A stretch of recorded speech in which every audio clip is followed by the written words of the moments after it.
Trump on his victory at the polls, and commend Vice President Kamala Harris for her extraordinary run, and my good friend, fellow governor, Minnesota's Governor Tim Walz, for an incredible, hard-fought campaign that really lifted up so many issues that matter to Americans. I also want to congratulate New York's newly elected and newly re-elected Democratic members of Congress, as well as those who prevailed in some of our down-ballot races across the state, as well as the re-election of our senator, my great friend Kirsten Gillibrand. We'll need all of them fighting on our behalf in Washington now more than ever. I mostly want to thank really the heart and soul of election days, the poll workers, the volunteers, the attorneys, everybody who shows up. And they really made this election go incredibly smoothly here in the state of New York. And I'm enormously proud of that, given all the potential for a different outcome. And it's thanks to them that this miracle known as an American democracy has survived every threat for nearly 250 years. I'm joining you here today with my partner in government, Attorney General Tish James, who I'll be introducing in a couple of moments. I'm joining you here today because I want to reassure all New Yorkers. And I know for many of you, this is not the electoral result you had hoped for, but I will say this. We have weathered storms before.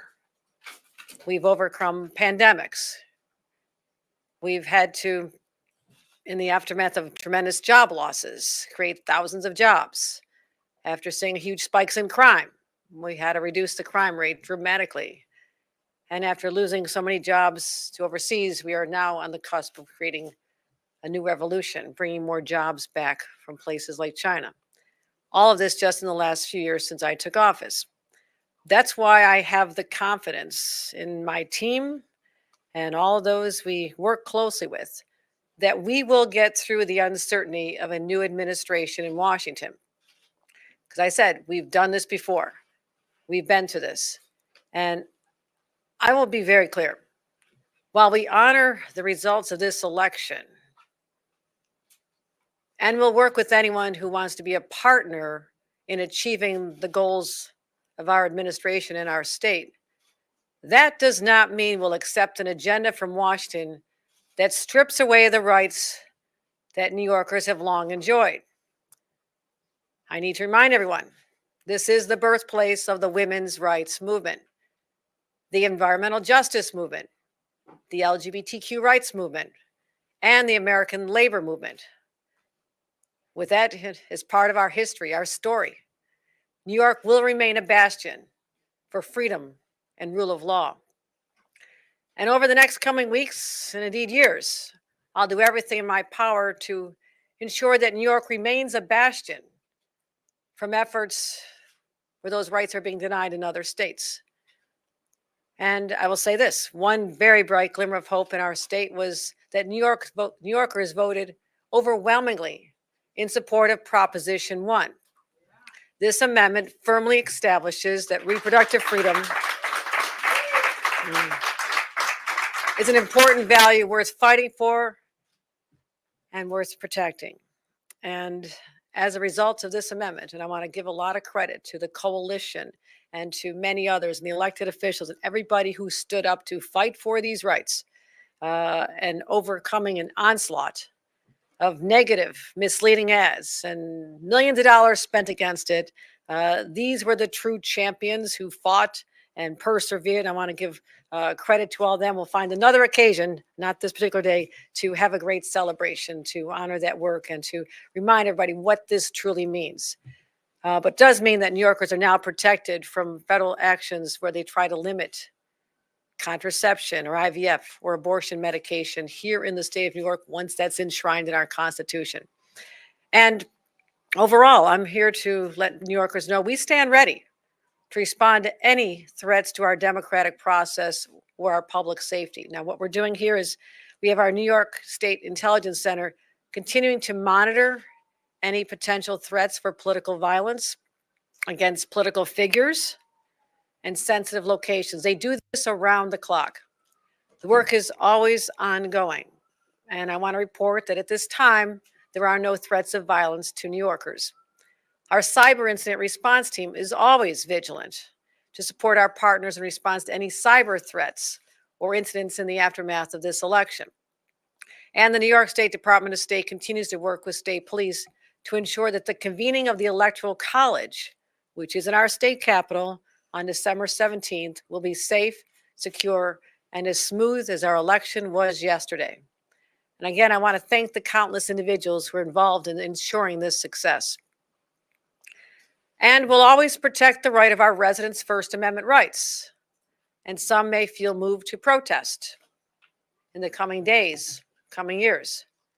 We'll respect that right, but we'll always expect New Yorkers to express themselves peacefully.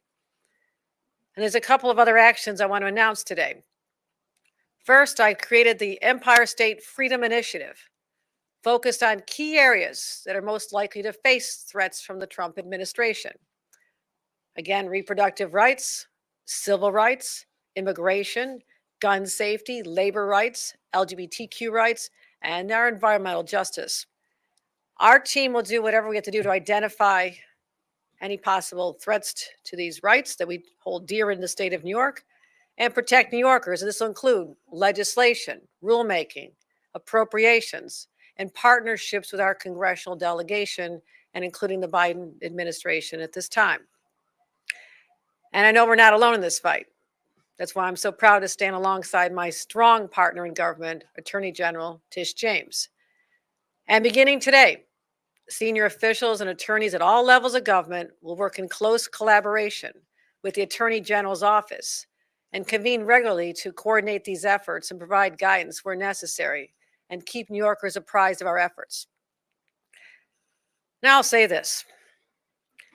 President-elect Trump needs to repeal his elimination of the state and local tax deduction.